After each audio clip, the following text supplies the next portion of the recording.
গতকাল আপনাদের সামনে বলেছিলাম একটা খবর আমাদের কাছে আছে। সেই খবরটা হচ্ছে যে জনৈক সুকুমার রায় 1995 সালে সাহেবগঞ্জে সেন্ট্রাল ব্যাংকে ডাকাতি হয়েছিল, সেই ডাকাতির সাথে যুক্ত ছিলেন এবং তার পুলিশ কাস্টডি হয়। সেই কেস এখনো চলছে।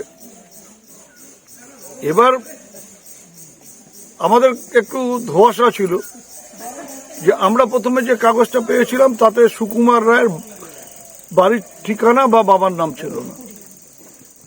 পরবর্তীকালে ওই কোর্টের থেকে যে কাগজ দেখা গেল বিভিন্নভাবে, তাতে দেখা যাচ্ছে যে ওই সুকুমার রায় যে ডাকাতির মামলার সাথে যার বিরুদ্ধে অভিযোগ আছে তার বাবার নাম হচ্ছে পূর্ণচন্দ্র রায়, আর বাড়ি হচ্ছে দক্ষিণ কালারায়ের কুঠি, কুচবিহার। আবার দেখা যাচ্ছে যে কুচবিহারে বিজেপির যিনি জেলা সভাপতি এবং কুচবিহার উত্তরের যিনি বিধায়ক, তার নামও সুকুমার রায়, তার বাবার নামও পূর্ণচন্দ্র রায়, তার বাড়ির ঠিকানাও দক্ষিণ কালারায়ের কুঠি। তাহলে এই দুটো হিসেব করলে বোঝা যাচ্ছে যে ওই সেদিন 1995 সালে যে সেন্ট্রাল ব্যাংকে ডাকাতি মামলার সাথে ব্যাপারে অভিযুক্ত ছিলেন এবং আজকে যিনি কুচবিহার উত্তরের বিধায়ক, দুজনের সব মিলে যাচ্ছে, এক তথ্য সব মিলে যাচ্ছে। আর সবচাইতে বড় ব্যাপার যেটা, কিন্তু সুকুমার রায় ভোটে দাঁড়াবার সময় তিনি যে এফিডেভিট দিয়েছেন তাতে কিন্তু এই মামলাটার উল্লেখ করেননি। এটা পুরোপুরি বেআইনি। যদি তিনি এটা হয়ে থাকেন, বাবার নাম মিলে যাচ্ছে, ঠিকানা মিলে যাচ্ছে, মনে হচ্ছে ওই ব্যক্তি এই ব্যক্তি, তাহলে তিনি কেন যখন ভোটে দাঁড়ানোর সময় এফিডেভিট দিলেন তখন কেন এই মামলাটার কথা চেপে গেলেন? এটা তো একটা ক্রাইম,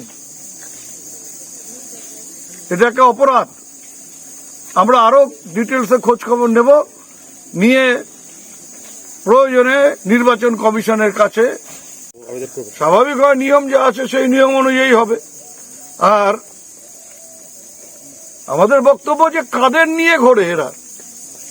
কালকে রাজ্য সভাপতি এসে অনেক বড় বড় কথা বলে গেলেন, সততার কথা,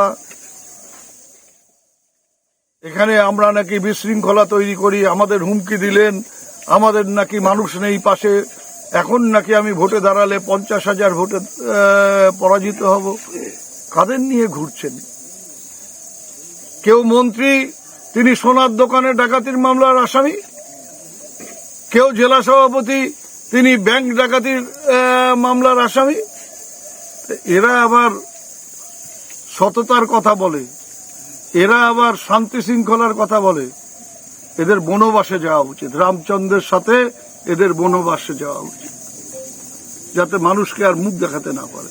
এবারে ভোটে কি তাদের বনবাসে পাঠাবে? বললাম তো, মানুষ জবাব দেবে। এইসব ডাকাতদের, সোনার দোকানের ডাকাত, ব্যাংকের ডাকাত, তাদেরকে ভোট দিয়ে মানুষ তাদের প্রতিনিধি করে পাঠাবে? ভোটের মধ্যে দিয়ে দেখা যাবে।